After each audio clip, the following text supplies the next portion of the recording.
Sa video natin ngayon mga maestro ay pag-usapan at alamin naman natin itong latest list of SDO with released cash medical allowance for 2025. Ayan, update po yan ngayong araw, August 29, 2025. Ayan, so ngayong araw na nga po, ngayong araw po yung ating deadline dito sa pag-release po ng ating cash na 7,000 para sa medical allowance. Kasi nga, 'di ba, sa memo po ng DepEd ang nakalagay po doon ay mayroon lamang pong hanggang August 31 ang kanya-kanya mga SDO para ma-release po ang 7,000 na cash allowance kung wala pa po silang HMO. Ayan, hanggang August 31. Ang August 31 po ay pumapatak ng Sunday, and then bukas naman po is Saturday, August 30. So basically, ngayon po yung huling working yung working day po natin hanggang ngayong araw lang po, Friday, mga kamestro. So swerte po yung mga SDO po na naihabol at nagawang paraan talaga ng kanilang mga SDO na maipasok po sa kanilang mga ATM. Ito po ang ating cash allowance for 2025. Ayan, so isa-isain po natin yan, yung mga humabol po ngayong araw. So ang source po natin, syempre walang iba kundi si Ma'am Sheila Lee Manuel. Ayan, so sa kanya po natin kinuha itong mga information po na ipapamahagi po natin ngayong araw. Ayan, so unahin po natin tong SDO Pasay City. Ayan, so congratulations po sa mga SDO Pasay City, National Capital Region. Ayan, so mayroon na po kayong 7,000 po na medical allowance. Next po ay ang SDO Antique. Ayan, so congratulations po sa mga kamestro natin dyan sa SDO Antique. Mga kamestro, Western Visayas. Ayan, so mayroon na po kayong medical allowance. Next po ay ang SDO La Union. Ayan, so congrats po sa mga kamestro natin dyan sa SDO La Union. Ayan, so mayroon na rin po kayong 7,000 na medical allowance. Next po ay ang San Jose del Monte City. Ayan, so hindi po tayo nakakamali. Ito ay sa lalawigan po ng Bulacan, Lalawigan ng Bulacan, Region 3. Ayan, San Jose del Monte City. Congratulations po sa mga kamestro po natin dyan. Ang next po ay ang SDO Sorsogon Province. Ayan, sa Region 5, Bicol. Ayan, so congrats po sa mga kamestro natin dyan sa SDO Sorsogon Province.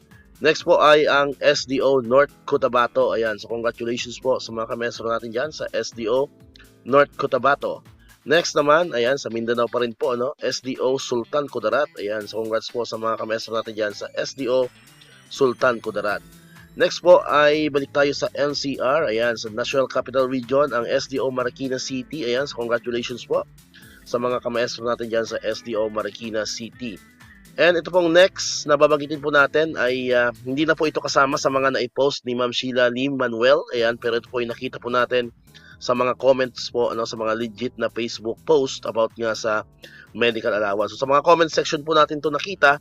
So kung meron po mga nanonood sa atin na sa mga babanggitin po natin ng mga SDOs, paki-confirm na lamang po, paki-comment po dyan sa comment section po natin kung legit po na meron na nga kayong 7,000 na cash medical allowance. So unahin po natin itong SDO Tabaco City. Ayan, sa Region 5 Bicol pa rin. Ayan, so congratulations po.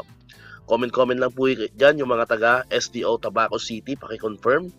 Next po ay ang SDO Oriental Mindoro. Ayan, sa Mimaropa naman, mga kamaestro. So ayan, so congratulations po. Comment po kayo dyan, sa mga taga Oriental Mindoro kung legit po itong ating information.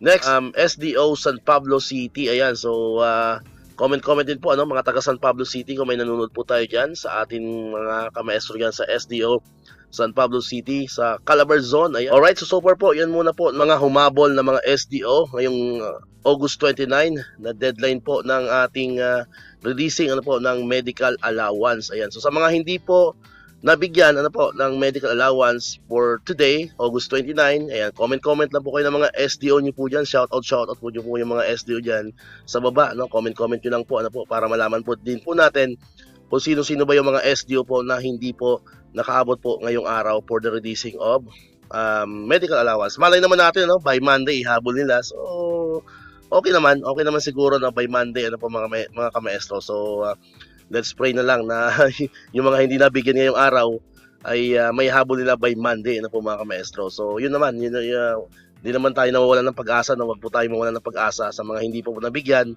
or hindi pa po pumapasok yung 7,000 na medical allowance ngayong araw. Malay natin by Monday. Although, yun nga, sabi ko kanina, ang deadline po based from the memo is ngayong araw po talaga yan, or August 31, kaya lang yung August 31 ay pumatak po ng linggo. Ayan, basically, ngayon po dapat yan papasok Friday, August 29, 2025. Ayan, so muli, comment po dyan sa comment section po natin, yung mga SDO na wala pa pong natatanggap na 7,000 cash medical allowance. Alright, so then kung meron din tayo mga SDO na meron na rin cash medical allowance na hindi natin nabanggit sa vlog natin, pwede rin po kayo mag-comment dyan para sa next update po natin. Bukas mag-update ulit tayo. Maisasama na po natin yung inyong mga SDO sa next na video po natin. Alright, so dito ko natatapusin itong ating video ngayon mga kamaestro. Kung di ka pa nakakapag-subscribe, click mo na ang subscribe button dyan para ikaw yung unang nakakapanood ng mga videos na ina-upload natin.